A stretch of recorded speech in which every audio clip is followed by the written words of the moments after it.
Alright guys, going to cover the final game of the tournament, Game 6 at the end of the weekend, and it's Warriors of Chaos against Skaven, and my opponent for this game is Reed, who is bringing Skaven to FluffyCon, and Reed is a guy that I played against once before last year.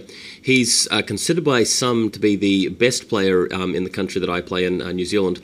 And I would probably agree with that. He's a very experienced general. He's played against a lot of armies. He is pretty good. And I got crushed last time I faced him. So despite the fact that I've actually lost the last 2 games in a row, because I was still quite high on the battle points table at the end of the tournament, I got placed against him. Now you can see me with Law of Death on both mages here. The cards right next to them, all the infantry in the middle, 1 unit of knights, well actually both units of knights on the left-hand flank, and some cavalry on the right-hand side flank. Next picture shows you masses and masses of Skaven. This is just a photo of the center of the battlefield. A bit blurry, but he's got tons of Skaven slaves. He's got heaps of clan rats in the background. He's got some of those little mini chariot things which just attach to units and just charge out. I forget what those are called.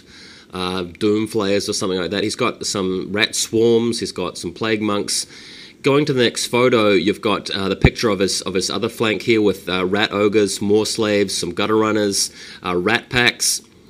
Next photo after that, you can see the bigger deployment over here. Even on his other flank, he's got a doom wheel, more rats, and he's just got one character, a grey seal with 1 scroll, and everything else is in basic core troops. So he's got a fluffy army, but he's still got the doom wheel, and of course, with so many troops on the board, and with such a good player controlling them, he's got a lot of options to really box me in and get flank charges and stuff, so it's going to be a really difficult game for me, despite the fact that I've got a lot of grunty troops to actually bash him in close combat.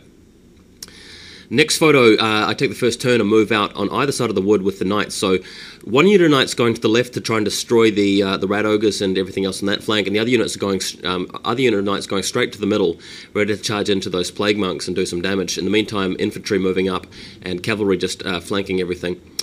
Next photo, what I've got here is a magic phase involving my sorcerers. I managed to lash out with a 2d6 strength 4 magic missile, Wind of Death or something like that, and destroy most of the wounds on his rat swarm. So that was useful. And I've got the Marauder cavalry right next to that bit of terrain on the right hand side there, ready to move around and hopefully redirect his doom wheel if he gets too close to me. I've got the chariot there as well to basically, so plan is to move forward as quickly as I can into the middle and just try and destroy as many rats as I can and get to his grace here, killing his general and removing that big leadership bubble. So if I can achieve that, then I should have a shot at winning this game, but I've got to deal with his flanks because he's going to easily outmaneuver me if I don't do things quickly. Next photo, on his flank here, he's moving around with the doom wheel. Doom wheel rolls pretty low for the movement, so he doesn't get into the thick of it very fast.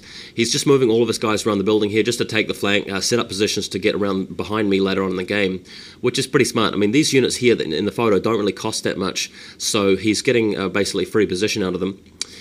Next photo, he moves his rat swarm in front of my Chaos Knights, so they're having to be redirected there rather than actually charge their intended target, which is the Plague Monks. So quite clever that he's doing that. And in moving his slaves up to support as well to get them into a position to redirect me with something else. Next photo, the knights really just getting ready to wait for the stuff to come through there. He's got his Plague Centaur Bearers, and they're a real pain for the knights to deal with all the toughness tests I have to take with no armor saves and the fact that they've got flails and frenzy and all that sort of thing. So a bit worried about them, but hopefully the knights can take that flank on their own. They've got the war banner there, and they've got a unit of mortar cavalry to assist, basically to redirect flank charges and things like that. Next photo, what happens here is that I decided to move in with the mortars in front of the Plague Centaur Bearers, and the plan here is to flee with them because the Centaur Bearers are frenzied, meaning that they will run directly away from the Plague Centaur Bearers. Then I can charge them with the knights, hopefully pass all my toughness tests, easier said than done of course, and then break through and destroy everything else with the knights. According to things go to plan, but of course chances are he's got enough units to really make that difficult for me to pull off. Next photo, what we're seeing here is an absence of a unit of Chaos Warriors with halberds. Now, they were to the right of my Marauder infantry block on foot with the mages in them, but really, really annoyingly, he threw 5 dice and got a double 6 in that dreaded 13th spell and wiped them all out. And I was just gobsmacked by how annoyingly unfair that was. I mean, it's not really unfair. I mean, he rolled a double 6, so he was lucky. but that destroyed an entire unit of guys. And my opponent, I must say, was really kind to me by not replacing the entire unit with clan rats, as the rule says that he can do. He just basically said to me, look, I don't have the models to replace them. I'm not going to put them down in the field. So I was like, oh, thank God. But that's pretty much game-breaking right there. The plan for me was to use that unit to delay his flank charges on my right flank, which is very weak, and then move forward into the center. Now what's going to happen instead is that as soon as I move within range of his stuff, he's going to set up flank charges, wipe out my marauders on foot, and me basically losing the game. So really demoralized that happened, but that's life. That's Warhammer 4 unit. It looks like my weekend, my second lot of games is really going down the drain fast. Next photo, you can see over in the gap that's left, there's nothing for me on the right-hand flank. I'm just slowing things down with the Boarhounds and the Marauder Cavalry, waiting for the Doom Wheel to come in and kill me, basically. So I can only delay that by moving stuff in front of it and redirecting it, but it's going to be tough to deal with. He's got this entire flank to do what he likes with. Next picture, the Knights getting a position here. The Warshrine has had to flee away from the Plague Monks, which were frenzied, charged into the frenzied charged into the Warshrine. The Warshrine fled behind the Knights. The Knights, thank God, passed their panic check.